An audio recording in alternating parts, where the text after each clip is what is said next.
What's going on, guys? Jay here, smarthelping.com. I've got a nice joint venture template. I had 3 different client requests um, for this type of joint venture model. It's in operating agreements, it's common, so I figured might as well do a template for it.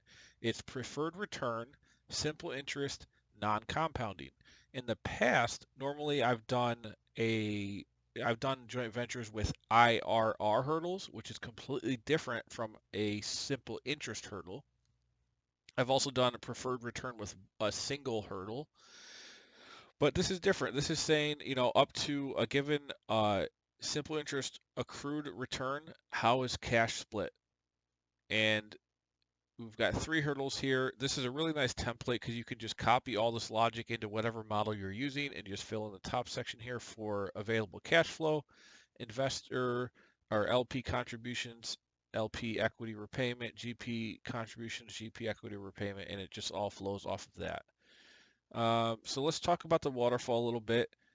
We have investor equity, which will determine what the balance is at the end of each period, or actually at the beginning of each period. So interest is based on if they invested up to the previous period. So if I did, $2 million investment here, you can see this actually affects period 3 and the amount of interest earned. So you can update that accordingly. And all of this is saying, okay, here was the equity balance. We earned 9% for this period. If nothing was paid, we accrue. And again, here's what we earned. Nothing was paid, so we accrue. And it just accrues this over time. When there's finally a distribution that gets paid out at the first hurdle rate up to 9%. So this is saying that right now, up to period 7, we're owed 9.4 million in accrued preferred returns, simple interest. Note we're not compounding the equity balance, so even if it's not paid, the amount of interest earned is not compounding. Also, this is not an internal rate of return. So this doesn't mean, they contributed 15 million here, they got 9.4 million back. That's obviously not an IRR of 9%. I have other models that will do that. This is just saying up to this point, we've accrued 9%. No equity's been repaid. So, this is the return due. So that's why preferred return is different than preferred equity. And then anything after this accrued gets paid at the next rate. And I'll make this simple so you can just see, let's say there's just one distribution at the end. Now this will work fine with multiple equity investments. It'll work fine with multiple distributions. Also, you can drag these periods over for as many as you want. And if it's monthly, just make the monthly rate, so the annual rate divided by 12, and that works fine. There's no compounding or fancy math you need to do. If it's quarterly, you can just divide your annual rate by 4, and it'll work just the same and just fine. Um, so we accrue return, we're owed here in this case after 10 years we've accrued 13.5 million. So that's paid, there's 38 million left. We go to hurdle 2. Now this is saying 15% of the capital was due each period, and what we're going to be owed on that 22 million, but we've been paid 13.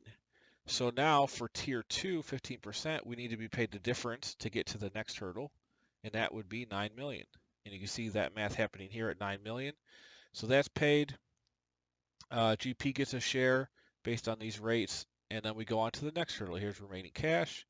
We have tier 3 at 22%, so this is accruing 22% of whatever the equity balance is each period. This is saying to get to 22%, we need 33 million. We've already been paid the 2 amounts above, so the difference to get to this would be 10.5. There's still enough to pay that, so that gets paid out here. Here's a GP share, and then we go to hurdle 4 now, or tier 4, and that's just anything after the 22% gets split at the final rate. We have summaries down here that are very nice and clear. Again, you could drag these periods out as long as you want. It's connected to this up here. It's just offset one column because I wanted to put the totals here. But you got LP cash flow, their contributions, their distributions at each tier, and the return of capital if applicable. And same with the GP. You've got IRR. Here we're just saying the GP didn't contribute anything. They just get returns based on these hurdle rates. And that's pretty much it. So very different from IRR hurdles.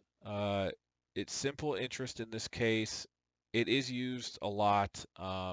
And this logic was pretty tough to build, going through the multiple different to try to make this automated. So like if there's distributions here, let's say you got distributions happening here, you've also got more investments being made. So see, this model will take all that into account and figure out what the math is so that we still reach the right hurdles. Here we can see the LP is getting some distributions in 5 and 6. They're still owed by period 6, 7.9 million, so we haven't reached that hurdle yet, so we still have some more accruing here, and then in period 10 we finally can pay that out. The GP is not getting anything here. Now if we had, let's say, 10 million, now, yes, we did reach the first hurdle, so the LP gets paid that all out, and then we get the second hurdle, and the GP is going to make a little bit.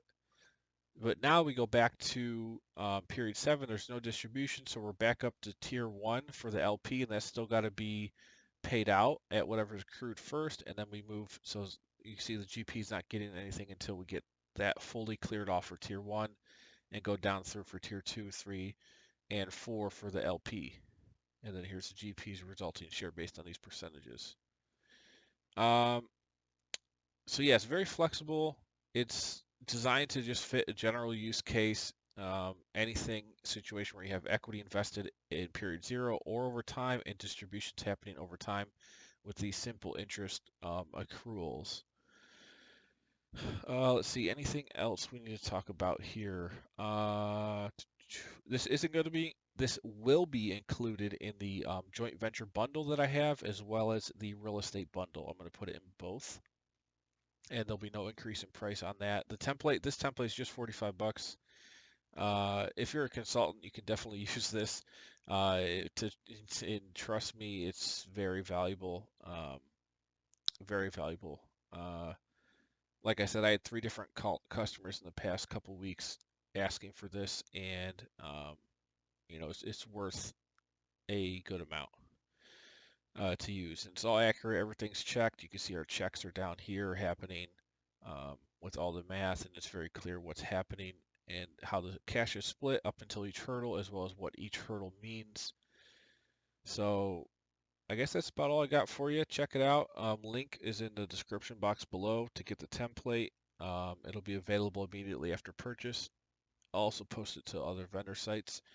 And I guess that's about it.